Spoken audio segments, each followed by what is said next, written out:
एक दंपति दिवाली की खरीदारी करने को हड़बड़ी में था। पति ने पत्नी से कहा, जल्दी करो, मेरे पास टाइम नहीं है।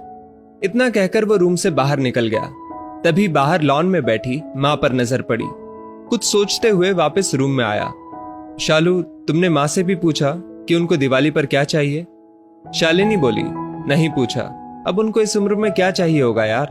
2 वक्त की रोटी और 2 जोड़ी कपड़े, इसमें पूछने वाली क्या बात है? वो बात नहीं है शालू, माँ पहली बार दिवाली पर हमारे घर में रुकी हुई है, वरना तो हर बार गांव में ही रहती हैं, तो औपचारिकता के लिए ही पूछ लेती। अरे इतना ही माँ पर प्यार उमड़ रहा है तो खुद क्यों नहीं पूछ लेते? झल्लाकर चीखी थी शालू और कंधे पर हैंडबैग लटकाते हुए तेजी से बाहर निकल गई। सूरज माँ के पास जाकर बोला, माँ हम लोग दिवाली की खरीदारी के लिए बाजार जा रहे हैं, आपको कुछ चाहिए तो? माँ बीच में ही बोल पड़ी, मुझे कुछ नहीं चाहिए बेटा। सोच लो माँ, अगर कुछ चाहिए तो बता दीजिए। सूरज के बहुत जोर देने पर माँ बोली, ठीक है तुम रुको, मैं लिख कर देती हूं। तुम्हें और बहू को बहुत खरीदारी करनी है, कहीं भूल ना जाओ। कहकर सूरज की माँ अपने कमरे में चली गई। कुछ देर बाद बाहर आई और लिस्ट सूरज को थमा दी। सूरज ड्राइविंग सीट पर बैठते हुए बोला, देखो शालू, माँ को भी कुछ चाहिए था पर बोल नहीं रही थी। मेरे जिद करने पर लिस्ट बना कर दी है।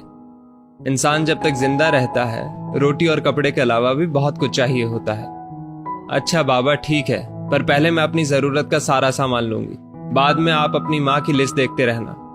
कहकर कार से बाहर निकल गई। पूरी खरीदारी करने के बाद शालिनी बोली, अब मैं बहुत थक गई हूं, मैं कार में एसी चालू करके बैठती हूँ, आप माँ जी का सामान देख लो। अरे शालू तुम भी रुको, फिर साथ चलते हैं, मुझे भी जल्दी है। देखता हूं माँ ने इस दिवाली क्या मंगवाया है।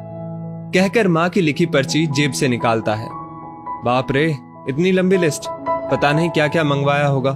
सूरज ने कहा, जरूर अपने गांव वाले छोटे बेटे के परिवार के लिए बहुत सारा सामान मंगवाया होगा। और बनो श्रवण कुमार।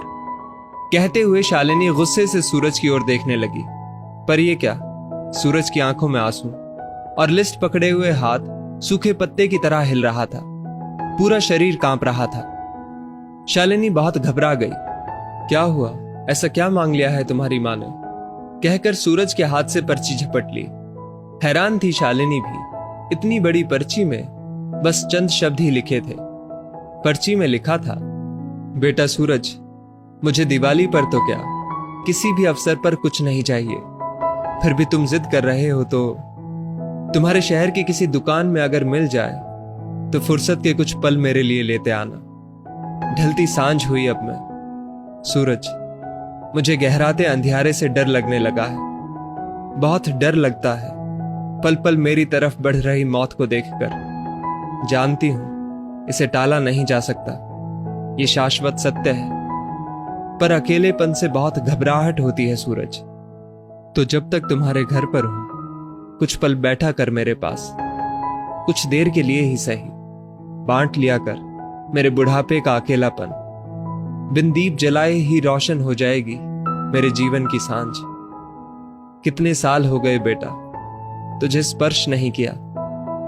एक बार फिर से आ, मेरी गोद में सिर रख और मैं ममता भरी हथेली से सहलाऊं तेरे सिर को।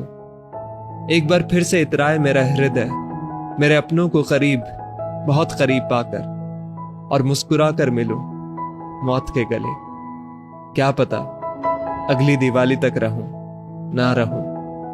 पर्ची की आखिरी लाइन पढ़ते पढ़ते शालिनी फपक फपक कर रो पड़ी। ऐसी ही होती है मां। दोस्तों, अपने घर के उन विशाल हृदय वाले लोग जिनको आप बूढ़े और बुढ़िया की श्रेणी में रखते हैं, वो आपके जीवन के कल्पतरु हैं। उनका यथोचित सम्मान और देखभाल करें। यकीन मानिए, आपके भी बूढ़े होने के दिन नजदीक ही हैं। उसकी तैयारी आज से कर लें। इसमें कोई शक नहीं कि आपके अच्छे बुरे कृत्य देर सवेर आप ही के पास लौट कर आने हैं।